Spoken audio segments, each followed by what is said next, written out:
Halo semua, di kesempatan ini saya akan menjelaskan topik untuk sesi perkuliahan 7 dengan judul perbedaan pasar uang dan pasar modal. Pembahasannya akan lebih banyak terkait pasar modal, baik itu instrumennya maupun para pelakunya. Ini adalah tujuan sesi pembelajaran ini untuk memahami perbedaan karakteristiknya, pasar uang dan pasar modal, instrumen-instrumen pasar modal, manfaatnya, lalu para pelaku yang ada di pasar modal.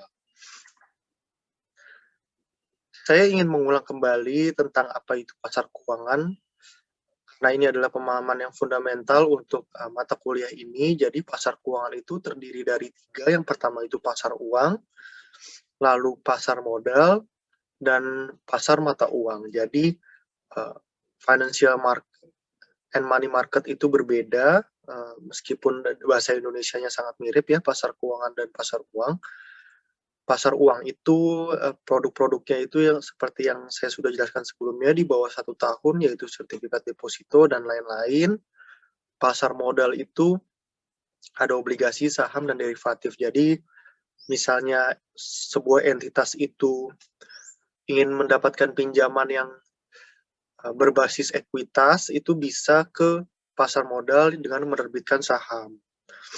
Untuk pasar mata uang, yaitu saat ini hanya spot and future, di mana spot itu untuk transaksi hari ini dan besok, lalu future untuk transaksi di masa depan di tanggal tertentu. Kita tidak akan membahas tentang currency market di mata kuliah ini. Yang pertama perbedaannya dulu, yang pasti jangka waktu instrumennya, theoretically pasar uang di bawah 1 tahun, pasar modal di atas 1 tahun. Meskipun jika kita bisa membeli saham, kita bisa saja langsung menjualnya minggu depan atau besok. Tapi secara prinsip, apabila kita memegang saham itu jangka waktunya tidak terbatas. Obligasi juga biasanya jatuh temponya di atas 2 tahun ya. Terus untuk produk-produknya, pasar uang itu treasury bills atau SBN ini yang diterbitkan oleh negara sebagai pengulang dari materi yang sebelumnya. Lalu untuk sertifikat Bank Indonesia ini diterbitkan oleh BI atau di luar negeri sertifikat Bank Sentral. Deposito ini yang diterbitkan oleh bank komersial. Commercial paper diterbitkan oleh korporasi. Nah, jadi ini produk-produk surat utang atau surat sakti yang diterbitkan oleh pelaku-pelaku ekonomi tersebut untuk mendapatkan pendanaan tambahan. Lalu untuk pasar modal itu ada obligasi, ada saham dan reksadana saham atau campuran.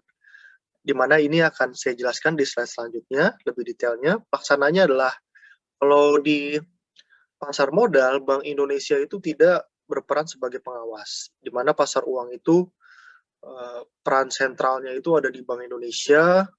Ini juga dijelaskan di chapter 1, sesi 1. Dan juga pelakunya ada pelaksana bursa efek dan perusahaan efek, atau ini disebut dengan emiten. Lalu produk turunannya ada reksadana pasar uang. Reksadana pasar uang itu jadi kita menitipkan dana kepada manajer investasi, perusahaan-perusahaan sekuritas biasanya ya, untuk menempatkan portfolio kita di instrumen-instrumen ini sesuai dengan keahlian mereka. Jadi kita ibaratnya terima beres gitu ya.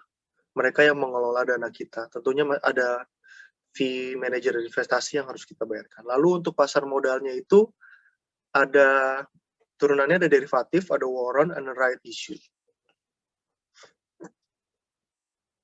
Returnnya, kalau pasar uang itu seperti yang dijelaskan di chapter 6, ada bunga dan diskonto. Diskonto itu di mana apabila kita membeli treasury bills dan sertifikat Bank Indonesia, lalu ada bunga jika kita investasi di deposito dan commercial paper. Lalu ada pasar modal itu, ada capital gain, dividen, dan bunga yang akan saya jelaskan di slide berikutnya. Nah, yang pertama, instrumennya adalah saham. Saham ini diterbitkan oleh emiten sebagai kepemilikan saham atas suatu perusahaan. Keuntungan dari saham itu adalah dividen dan capital gain. Jadi begini maksudnya, apabila kita membeli saham PT emiten A dengan harga 4.000. Nah, besok harganya itu misalnya 4.010. Nah, 10 rupiah dikali lembar saham pemilikan kita itu adalah yang disebut dengan capital gain. Nah, namun apabila saham kita itu dari kemarin 4.000 lalu sekarang 3.090 itu disebut dengan capital loss. Nah, selain capital gain, kita juga bisa mendapatkan keuntungan dari dividen. Misalnya PTA itu, kita punya saham di PTA dan PTA tahun ini membagikan dividen. Nah, uang yang dibagikan untuk dividen itu dibagi per kepemilikan saham setiap orang. Nah, apabila kita memiliki saham, pasti juga kita akan kebagian dividen. Meskipun jika jumlahnya kecil, kepemilikan saham kita kecil, ya dividennya pembaginya kecil juga. Nah, resiko lain yang dimiliki oleh saham adalah likuidasi. Jadi kira-kira begini ya, kita investasi di PTA. PTA itu misalnya bangkrut misalnya. Nah, sisa asetnya adalah gedung dan itu harus dijual untuk melunasi kewajiban-kewajibannya. Gedungnya misalnya harganya 1 miliar ya. 1 miliar. Nah, prioritasnya secara undang-undang itu dibagikan kepada satu utang pihak ketiga. Jadi 1 miliar itu prioritas pertamanya adalah utang pihak ketiga. Kalau masih ada sisa, akan diberikan kepada utang gaji pegawai. Karena biasanya perusahaan yang mau bangkrut itu utang gaji ke pegawai. Nah, yang ketiga prioritasnya adalah utang pajak. Jadi kalau masih ada sisa, setelah pembayaran nomor 1 masih ada sisa, pembayaran 2. Pembayaran 2 masih ada sisa, pembayaran nomor 3. Yang terakhir baru yang namanya investor saham.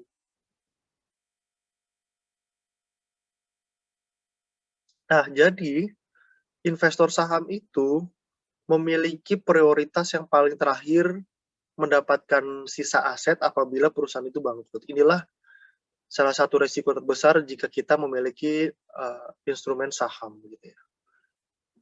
Inilah salah satu sebab juga bahwa investor itu selalu demand return yang paling tinggi di antara yang lain, di antara pemberi pembiayaan yang lain, karena memang risiko mereka paling besar. Gitu.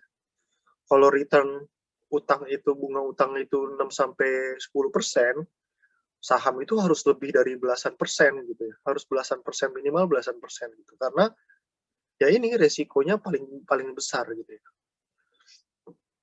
Lalu resiko yang selanjutnya adalah delisting. Jadi delisting ini bisa jadi karena 2 sebab ya.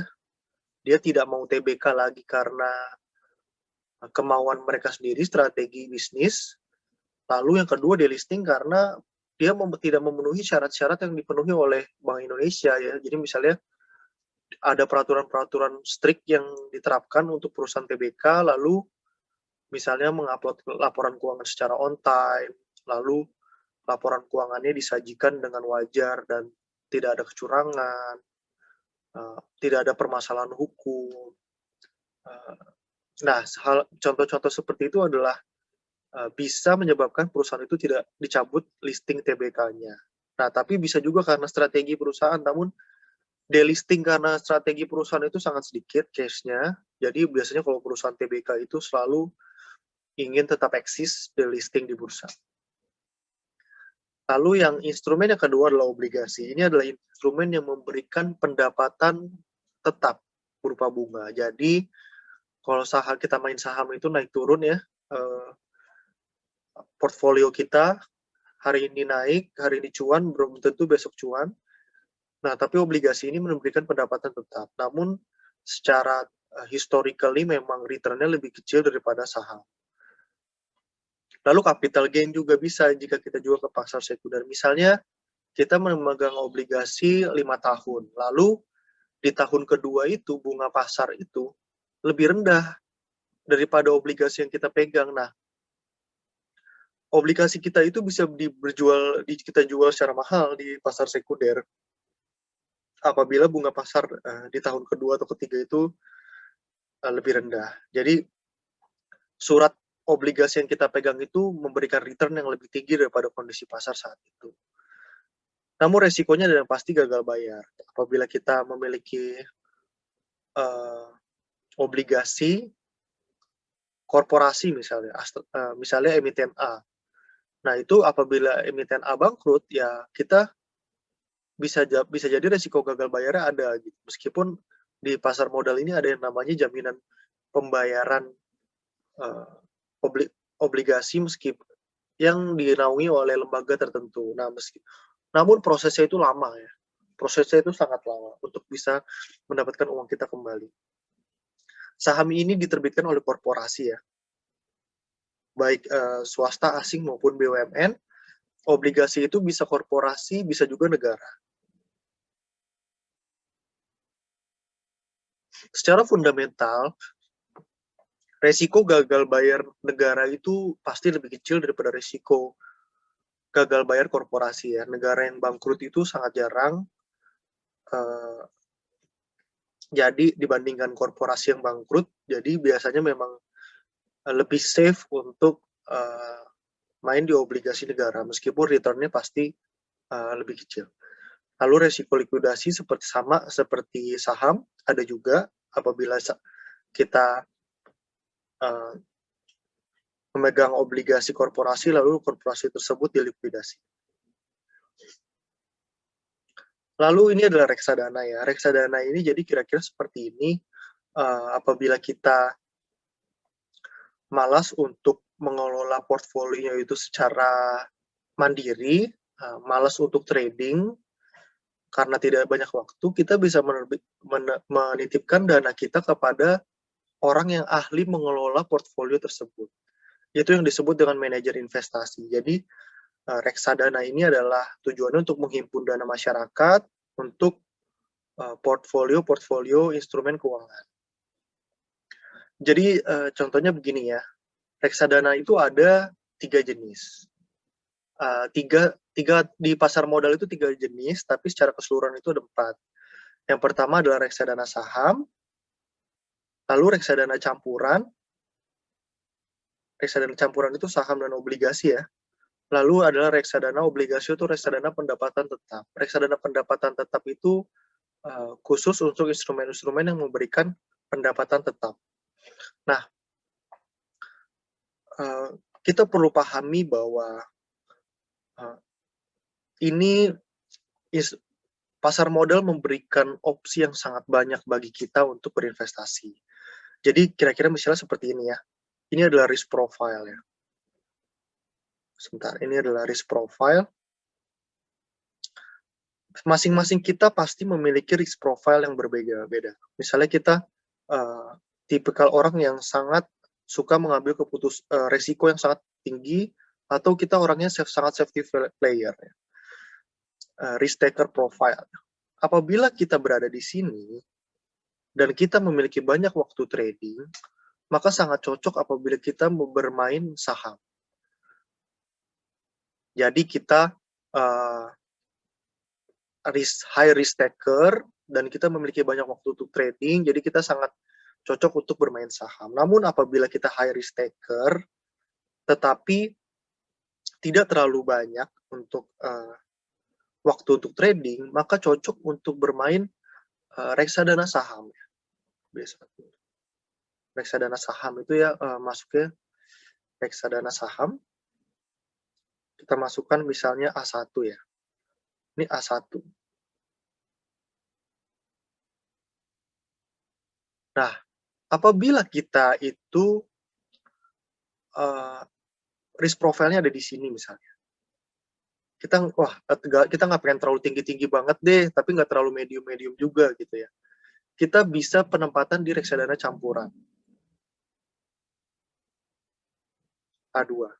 Nah, campuran ini di dalam komposisi yang dikelola oleh manajer investasi kita itu ada sahamnya, ada obligasinya. Gitu. Nah, jadi ada pendapatan tetapnya apabila bursa saham itu anjlok. Jadi sini A2 ya. Nah, apabila kita ada di sini, resiko yang tengah-tengah, risk profile kita cocok bermain di reksadana pendapatan tetap. Pendapatan tetap. Di sini ya. Jadi, risk profile kita tuh ada di tengah-tengah lah ya, gitu. Lalu apabila kita ada di sini, itu sangat cocok bermain di reksadana pasar uang. Reksadana pasar uang itu tidak ada di instrumennya di pasar modal ya. Reksadana pasar uang itu jadi seperti yang saya jelaskan sebelumnya, manajer investasi itu memasukkan uang-uang kita itu ke dalam instrumen-instrumen ini dengan jatuh tempo di bawah 1 tahun. Nah, saya ingatkan lagi bahwa risk di dalam instrumen keuangan, risk and return itu selalu inline. Dengan return itu selalu inline dengan resikonya ya. Jadi tidak ada investasi yang high risk low return atau low risk high return. Nah, jadi return-nya juga sebanding itu dengan resikonya. Nah, apabila kalian itu ada di sini, maka cocok bermain di instrumen reksadana pasar uang. Jadi dia tuh return-nya lebih tinggi daripada di pasar uang biasa, daripada kita deposito. Jadi kalau kalian benar-benar low risk taker, kalian bisa di sini. Bisa di pasar uang. Karena ini resikonya sangat rendah. Jika kita deposito di bank itu resikonya sangat-sangat rendah ya, hampir kecil sekali kemungkinan gagal bayar dari bank. Nah, jadi ini adalah pilihan-pilihan yang bisa kita pilih di instrumen pasar keuangan. Saya lanjutkan kepada instrumen selanjutnya, yaitu derivatif. Derivatif ini adalah instrumen lindung nilai untuk keamanan transaksi di masa depan secara indeks tertentu atau fluktuasi harga tertentu. Misalnya kita ingin menjual saham atau membeli saham dengan harga tertentu di masa depan, itu ada produk yang namanya derivatif, dan kita bisa memilih ini untuk apabila kita lebih safe gitu. Nah, detail-detail lebih detail lagi terkait instrumen-instrumen ini akan saya bahas di pertemuan setelah UTS. Jadi ini saya membahas kulitnya dulu dengan harapan kita bisa lebih mengerti ya. Lalu ada manfaat pasar modal bagi emiten. Yang pertama adalah dana yang dihimpun itu jumlahnya besar dibandingkan kalau kita menerbitkan di pasar uang ya. Di pasar uang itu dananya terbatas dan biasanya diterimanya itu parsial gitu. Misalnya kita butuh uang 1 miliar, tapi kita bisa terimanya dicicil dulu. Misalnya yang minat dengan instrumen kita 100 juta rupiah dulu, minggu depannya ada yang 50 juta gitu parsial. Nah, kalau misalnya di pasar modal ini bisa jumlah besar dan sekaligus ketika di IPO gitu ya. Ketika kita menerbitkan saham itu kita tidak membutuhkan kolateral. Kalau kita meminjam uang di bank di pasar uang itu kadang-kadang membutuhkan kolateral berupa surat bangunan, surat ruko misalnya, atau surat kendaraan gitu. Atau jaminan-jaminan berupa piutang dan lain-lain. Nah, di pasar saham itu tidak perlu kolateral atau jaminan. Lalu meningkatkan citra perusahaan. Apabila perusahaan itu menjadi list atau TBK atau menerbitkan obligasi, itu perusahaan itu lebih keren, menjadi lebih keren ya. Ketika saya dulu fresh graduate, banyak sekali teman-teman saya itu berprinsip bahwa saya pengen kerja di perusahaan TBK gitu, karena image-nya itu sangat bagus gitu. Lalu mengurangi ketergantungan terhadap bank, ini juga salah satu keuntungannya. Jadi apabila kita hanya bermain di pasar uang itu ketergantungan kita dengan bank itu tinggi, dan bank itu bisa saja kapanpun menyetop pembiayaan ke kita dengan alasan internal maupun alasan eksternal dan dengan kalkulator mereka yang tidak kita ketahui. Lalu cocok untuk perusahaan yang bisnisnya beresiko tinggi. Nah, apabila contohnya seperti mining, oil and gas, atau apabila kita ingin ekspansi, membuka cabang di daerah tertentu, atau mau ekspansi di luar negeri, membuat produk-produk baru, itu cocok untuk kita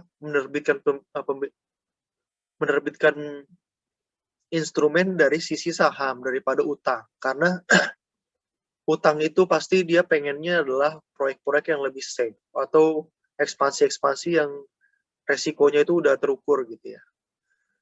Jadi kalau misalnya kita ngutang untuk produk-produk proyek dan produk yang beresiko, pasti dia rate-nya mahal gitu. Atau cenderung malah nggak mau ngasih pembiayaan gitu. Lalu jatuh tempo dananya tak lama, obligasi itu bisa 3-4 tahun bahkan 10 tahun di luar negeri. Saham malah tidak terbatas kepemilikannya ya. Beda dengan pasar uang yang hanya dibatasi 1 tahun. Lalu profesionalisme manajemen meningkat ya, kalau misalnya gaji karyawan seenaknya, bayar utangnya mundur-mundur terus, manajemennya berperilaku seenaknya, itu bisa diviralin, lalu harga sahamnya turun, dan juga bisa dicabut listingnya dari bursa gitu. Ini adalah manfaat bagi emiten, lalu manfaat bagi investor adalah yang pertama capital gain. Jadi harga sahamnya meningkat, kekayaan kita meningkat ya, dan harga saham itu terus bergerak setiap menit, setiap jam, setiap harinya. Jadi kita bisa mendapatkan kekayaan yang hitungannya hari dan menit dan jam juga gitu. Kita juga bisa mendapatkan dividen apabila kita memiliki saham dan juga bunga tetap pemilik obligasi. Pasar uang itu hanya menyajikan bunga dan diskonto ya. Sementara pasar modal itu ada capital gain dan dividen juga. Hak suara. Jadi theoretically memang kita apabila memiliki saham, kita memiliki memiliki suara di rapat usaha di RUPS. Obligasi juga ada rapat umum pemegang obligasi, namun memang porsi suaranya itu semakin banyak kepemilikan kita semakin besar. Jadi kalau kita jumlah kepemilikan kita sedikit-sedikit, biasanya ya kita nggak ikut RUPS. Lalu fleksibilitas. Jadi dibandingkan pasar uang ini, pasar modal itu memiliki banyak sekali instrumen dan produk yang kita bisa pilih sesuai risk profile kita, tidak seperti pasar uang. Lalu pelaku pasar modal yang pasti emiten per tahun ini itu ada sekitar 700-an perusahaan TBK yang listing dan ditargetkan bisa terus-menerus bertambah supaya iklim usaha kita juga semakin tinggi, semakin bagus, karena semakin banyak perusahaan yang TBK itu akan sangat bagus bagi para pelaku bisnis dan investor ya, jadi semakin banyak opsinya gitu. Dan transparansi juga semakin meningkat. Ya pasti investor, baik itu untuk saham dan obligasi, Bursa Efek ya, Bursa Efek Indonesia ini adalah penyedia sistem dan juga sarana untuk mempertemukan pembeli dan mempertemukan emiten dan investor. Jadi di website Bursa Efek itu ada sangat banyak informasi yang bermanfaat untuk investor maupun emiten. Jadi kita bisa mendownload laporan keuangannya semua emiten yang ada di pasar modal di website Bursa Efek, itu adalah salah satunya. Lalu jangan lupa bahwa pengawasnya itu di pasar modal itu adalah OJK, bukan Bank Indonesia. Lalu ada penjamin emisi, jadi ketika perusahaan itu melakukan IPO atau penerbitan saham itu harus didampingi oleh yang namanya underwriter untuk bisa menerbitkan penawaran umumnya itu secara lancar dan juga menilai sahamnya itu dengan baik dan membantu agar sahamnya itu laku di penawaran perdana.